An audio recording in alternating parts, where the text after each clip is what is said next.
Amateka aranditswe, ibigwi birigaragaje. Ikipe ya mbere y'abato mu karere ka Musanze mu mukino wa karate iciye agahigo katigezwe gakorwa n'indi kipe iyo ari yo yose. Ntawashidikanya guhamya ko ariyo kipe y'abana iyoboye izindi muri kano karere. Niyo kipe ifite umwihariko, ubudasa ndetse n'iterambere rishingiye ku myitozo inoze ndetse n'ubuyobozi bufite intego yo kubaka ejo hazaza heza h'urubyiruko binyuze mu ndangagaciro za karate. Cyane ko ifite abatoza bashoboye, bafite ubumenyi buhagije kandi babigize umwuga, bigaragara mu bikorwa byabo byose byo gutoza abana bato.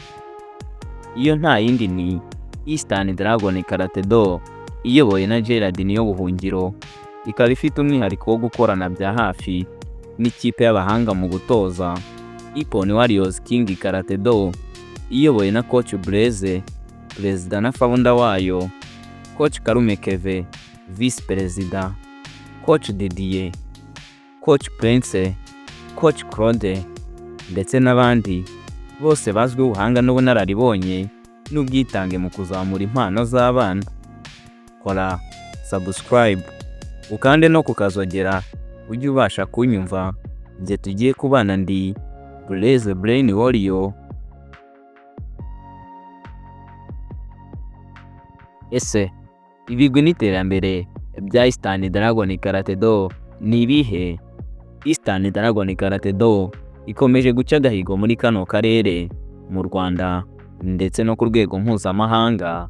Ifite umubare munini w'abana bakina umukino wa karate kuva ku myaka 3 kuzamuka, aho usanga aba bana ari abanyempano bafite ubuhanga buhambaye, bikagaragara mu bikorwa bitandukanye nk'amarushanwa, passage, semina n'ibindi bikorwa by'ubunyamwuga. By'umwihariko mu mwaka wa 2025 mu kwezi kwa 10 iyi kipe yegukanye imidari 9 mu irushanwa mpuzamahanga ryabereye i Kigali ryiswe International Karate Seminar and Competition Under 14 Years, ryahuje abana baturutse mu bihugu bitandukanye. Eastern Dragon Karate Do yitwaye neza, irangajwe imbere na Coach Blaise, Coach Karume Keve, Coach Didier ndetse na Head Coach Gerard, aho timu kate 3 uzatwaraga imidari yose hamwe ikaba imidari 9.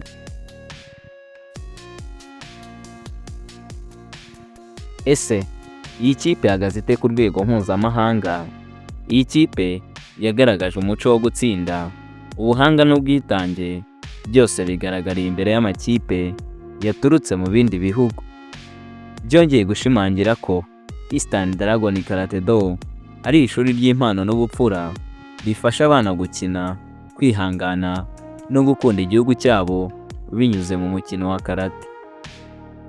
Umwihariko wa Eastern Dragon Karate Do yubakiye ku ndangagaciro z'uburere, ubupfura n'ubumuntu. Ifite abatoza babigize umwuga, bafite icyerekezo cyo gutoza urubyiruko rw'ejo hazaza. Irangwa n'ubwitange, umurava, imikoranire myiza hagati y'abana, ababyeyi ndetse n'abatoza. Igaragaza iterambere rishingiye ku bikorwa bifatika, aho ijambo disipuline riba ku isonga. Eastern Dragon Karate Do si ikipe isanzwe, ni ishuri ry'imyitwarire, ubupfura n'ubutwari.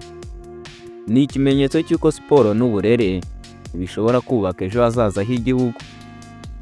Ubutwari n'imbaraga byabo bagaragaje mu irushanwa mpuzamahanga ryabereye i Kigali, aho begukanye imidari 9 ku rwego rwo hejuru, bikaba ikimenyetso cy'uko impano, disipuline n'ubufatanye bigira icyo bigeza ku muntu.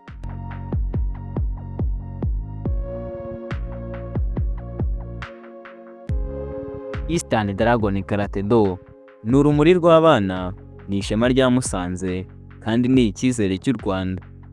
Iyo urebye aho batangiriye n'aho bageze, ubona neza ko hazaza ha karate nyarwanda hari mu biganza byabo. Eastern Dragon Karate Do, the pride of Musanze, the hope of Rwanda. Kora subscribe ukande kukazogera ndetse ukande like, share na comment kuri Nihoni Champions TV. Njye ndi Blaise Brain Warrior. Arigato gozaimasu.